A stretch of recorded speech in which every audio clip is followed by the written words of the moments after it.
What's up, ladies and gents? This is KSigKid coming at you with another Destiny video.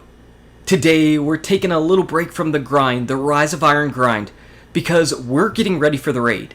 And what I wanted to do was to show you the fastest, easiest, and by far the most efficient and best strategy to get your level up. The Rise of Iron is just a little bit different from the leveling that we've seen before, and blues really matter.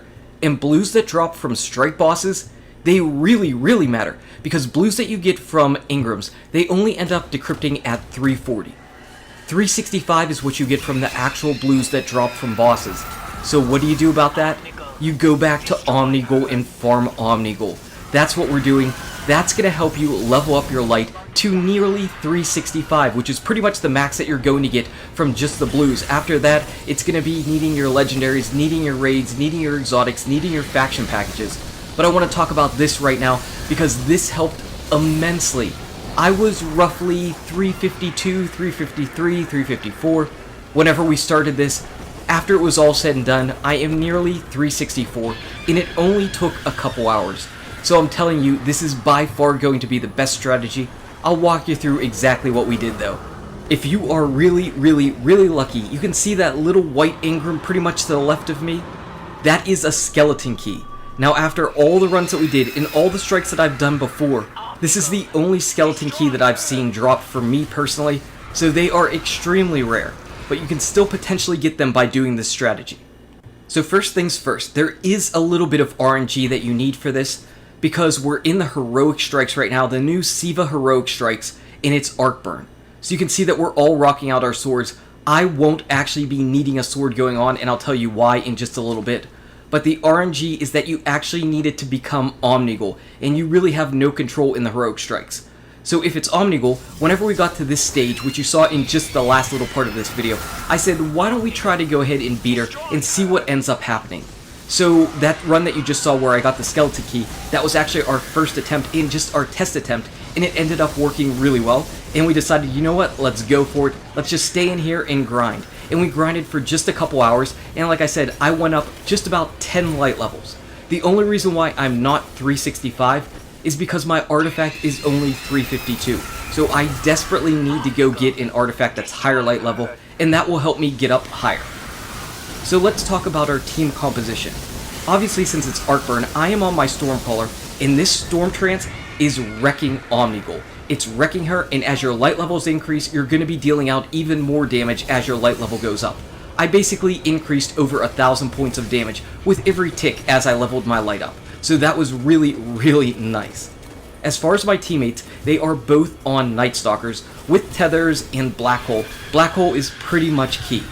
What they're doing in the very beginning of this is they're firing down 2 Tethers, one at that pillar that's right to the left of where Omnigul spawns, and one on the ground just a little bit to the left as well. The basic gist is you want Omnigul to stay in place. You don't want her to start running up that hill, so having those tethers there is really nice. I wouldn't bother shooting Omnigul with a tether at all. Chances are you're going to miss her more often than not, and shooting at the ground works just fine. And you can see that one on the wall, or that one on the column right there, that's doing a really nice job holding her there, and then the Storm Trance can often stun her, and she just can't go anywhere, and boom, you can see those blues that are dropping. Again, those blues can drop up to 365 light, and as you get them, just start putting them on. Just start putting them on, because you're not really going to need anything else. Pretty much our Night Stalkers are rocking out 2 Arcblade exotic swords. So they're rocking out the Boltcasters, and they are dealing out all of their damage with the Boltcaster, while I am just using my Stormcaller.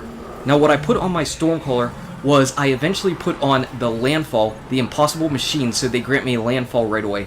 So I could run in and I could drop that, potentially killing some of the adds, as well as dealing out damage to Omnigul. I also have on Electrostatic Mind, because one of the things you'll see is sometimes you'll die and you won't be able to get the orbs, and you'll want to get your super up faster, so put on Electrostatic Mind and just hang around your 2 teammates, and you're going to see that it's going to work out really well. As far as the hunters that we had in, again, they wanted to get their supers up, but they generate a ton of orbs with their tether, and I generate a lot of orbs whenever I'm killing Omnigul as well. So they grabbed those, but they were also going to need heavy ammo synths, because you do run out of heavy ammo a lot tossing those swords. But please, those swords are so strong and so powerful, they are definitely a must-have. In fact, mine started at 335 to begin this, and initially I just bumped up my sword because I thought I was going to need it a lot. Instead, I ended up pretty much putting on whatever blues I ended up getting. You can see this rocket launcher right here that I had to put on, because I personally didn't need to use my heavy as much as the hunters did. I was all about my super. That Storm Trance does a lot of damage and a lot of crowd control for Omnigul. So I would definitely recommend going in with a Stormcaller and 2 Night Stalkers. That would be great, but I'm not saying those are the only team compositions you could have.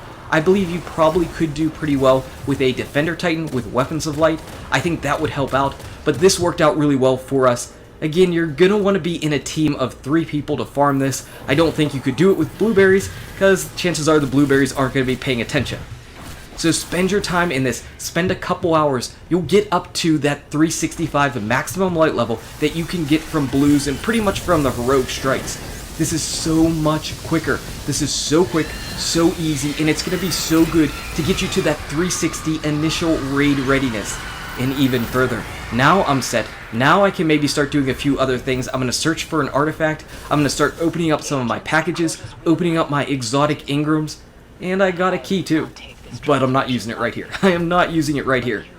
Trust me, I was doing Sepics, I was doing heroic strikes. This is better, this is faster. This is just so much better and faster. If you've got a team of 2 other people getting ready to do the raid, jump into heroic strikes. Hopefully you'll get Omnigul, and then farm her, farm her, farm her until you're nearly at 365 light. Anyway, guys and gals, thank you so much for watching. If you enjoyed this video, smack that like button and subscribe to the channel. Check out these awesome videos. Good luck with your raids, your drops, your Omnigul, and I'll see you around in Destiny. 365. Where's my artifact?